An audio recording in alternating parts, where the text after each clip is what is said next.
Dear Patriots, before the news starts, please subscribe to our patriotic channel by clicking the subscribe button. Give us a thumbs up to this video. Don't forget to leave your opinion below in the comments section. Share the news on Facebook and Twitter so your friends see it. Thank you. After Puerto Rican mayor attacked him this morning, Trump struck back with ultimate vengeance. The Democratic Party is an evil machine. President Trump took to Twitter this Saturday to blast the San Juan mayor Cruz and called her nasty. Trump tweeted the following. The mayor of San Juan, who was very complimentary only a few days ago, has now been told by the Democrats that you must be nasty to Trump. Such poor leadership ability by the mayor of San Juan, and others in Puerto Rico, who are not able to get their workers to help. Cruz responded to Trump's comments this morning telling Joy Reid on MSNBC, "Actually, I was asking for help. I wasn't saying anything nasty about the president, but don't take my word for it." General Buchanan, a three-star general, has said as one of the first comments that he has made about the Puerto Rico situation, that he doesn't have enough troops and he doesn't have enough equipment of what he needs to get the situation under control. White House social media director pointed out that she is putting on a show. It's not surprising that a Democratic-run island territory is blaming Trump for the disasters. It is run by Democrats. Share this to support our president and don't give a crap what the media says. The media is spinning the crap out of this stuff and we need to get Americans good information.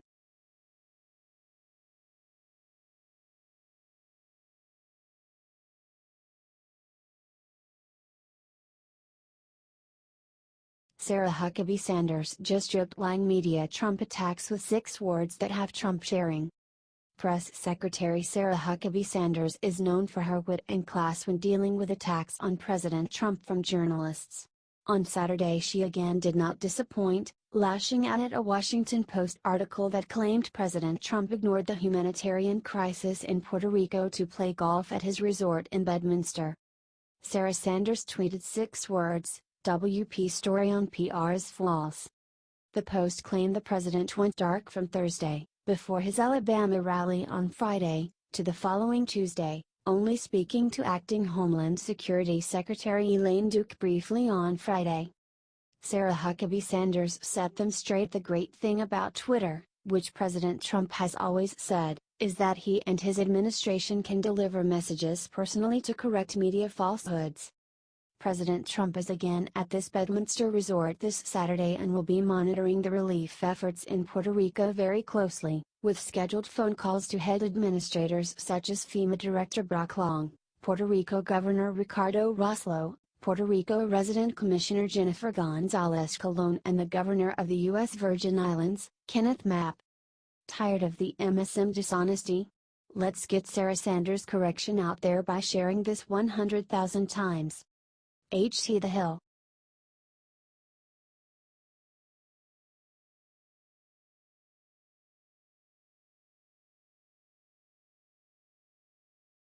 Football is going to hell. Watch these high school band dancers dress as strippers on football field. The Miami Northwestern High Golden Girls dress like strippers in this video going viral. The group introduced a new look at a recent high school football game. Don't get me wrong, as one gentleman points out in the article. What do you think? Are the outfits too inappropriate for high school? Sound off below. It seems like it'd be a cold day in hell before most people would let their kids dress like that for a dance routine. Nothing against these girls, just their parents. Spread this on social media if y'all agree and have a wonderful Saturday.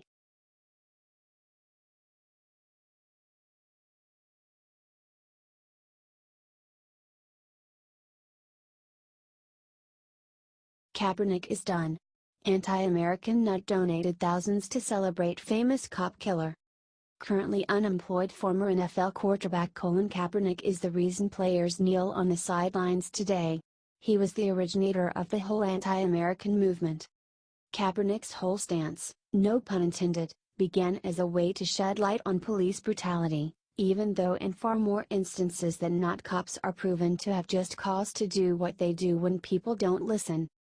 Colin was seen last season wearing socks depicting police officers as pigs. So, you know exactly where he stands. In fact, he even stated that he took a knee as a way to disrespect America and the flag. Now we're learning that Kep donated $25,000 to a group that honors a famous cop killer.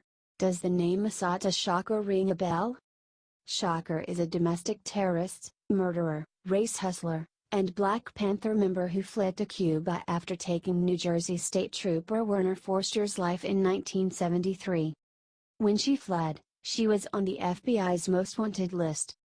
For Daily Mail, Colin Kaepernick's $25,000 donation to a charitable group honoring a convicted cop killer has been revealed. Kaepernick's foundation made the donation to Chicago-based Assata's Daughters, named after former Black Liberation Army member Assata Shakur, in April as part of a $1 million charitable pledge.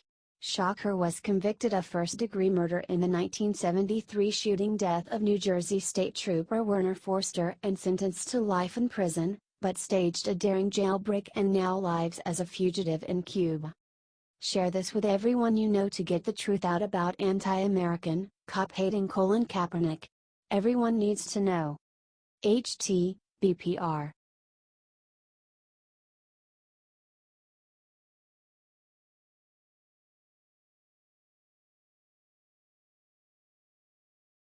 NFL megastar viciously attacks President Trump, says 7 words nobody ever should.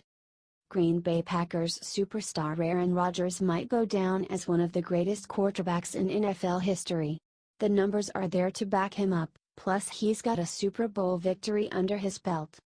Rodgers is also a world-class ladies' man, having dated actress Olivia Munn and, allegedly, model Kelly Rohrbach, who played CJ in Baywatch. The thing is, if Rodgers keeps up his protesting shenanigans on the sidelines on Sundays, that is what he will be remembered for. Not a good look, bro. Before their Thursday night game against the Chicago Bears, Aaron and the Packers asked fans in the stands to link arms as a show of unity with the team, and against President Trump. It didn't go over well. The whole thing was a disaster, as most people refused to participate. Shows you what kind of pull the QB really has. During a presser recently, Rodgers attacked Trump over the NFL protests, saying, "This is about something bigger than that. An invitation to show unity in the face of some divisiveness from the top in this country." Wow. He wasn't done, though. "It's never been about the national anthem, it's never been about the military," Rodgers said of the protests. "We're all patriotic in the locker room, we love our troops. This is about something bigger than that, an invitation to show unity in the face of some divisiveness from the top in this country." Sure, Aaron. We believe you, wink. Keep disrespecting America and the president, who won Wisconsin, by the way, and see what happens to ratings and NFL revenue. It won't be good for players, that much is certain. HT, Gateway Pundit, The Hill.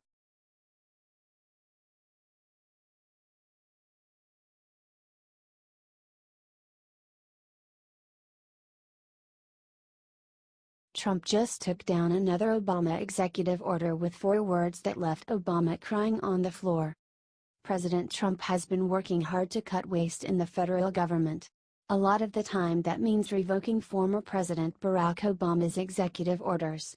On Friday, President Trump just ended Obama's 2009 order to create the National Council on Federal Labor Management Relations, saying in a statement, "The United States government should spend tax dollars responsibly, efficiently, and in the public interest."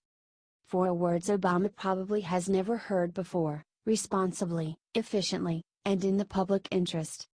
He continued, "The National Council on Federal Labor Management Relations have consumed considerable managerial time and taxpayer resources, but they have not fulfilled their goal of promoting collaboration in the federal workforce." And then finally, public expenditures on the council and related forums have produced few benefits to the public, and they should, therefore, be discontinued. That's how it's done, people.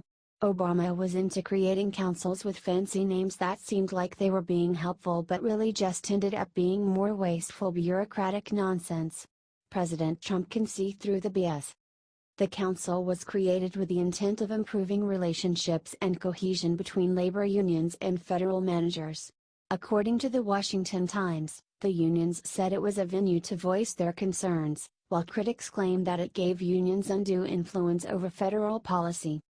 Either way, it's gone now, and President Trump can start moving that money into new and better ways to make America great again. HT Washington Times.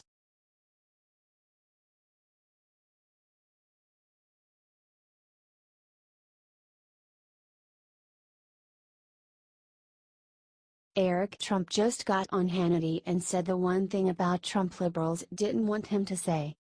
President Trump has had another big week of controversy after criticizing NFL players for kneeling during the national anthem before games on Sunday and Monday. Eric Trump got on Hannity Friday to defend his father, and said something all progressives are going to hate. "One thing I've always said about my father is he will fight for this country." This is another great example of him fighting for this country. It's not just fighting for lower taxes, or fighting for better healthcare, or fighting to have the best military, he's fighting for something that means a tremendous amount to this nation. That's right, folks. President Trump is a fighter. He doesn't back down. When he sees something he thinks is wrong, he says it. He loves this country and is ready to help build its infrastructure and services, but he recognizes that our symbols and traditions are also important to national unity and cohesion, and he's going to fight for that too. Eric Trump continued. That's the American flag. That's patriotism. There's plenty of time for protest, all right? Let's keep the 1-minute time that it takes to sing the national anthem, keep it sacred. There's another 23 hours and 59 minutes in the day, keep that minute sacred. We certainly have problems in this country, but we are so blessed on a relative basis, and we should stand and celebrate that. And when that's over we can talk about our differences, and that's healthy. But I'm proud of my father, taking a stand and fighting for this country. Boom baby. Progressives hate it when patriots stand up for what they believe in and defend American values. But President Trump is going to do just that.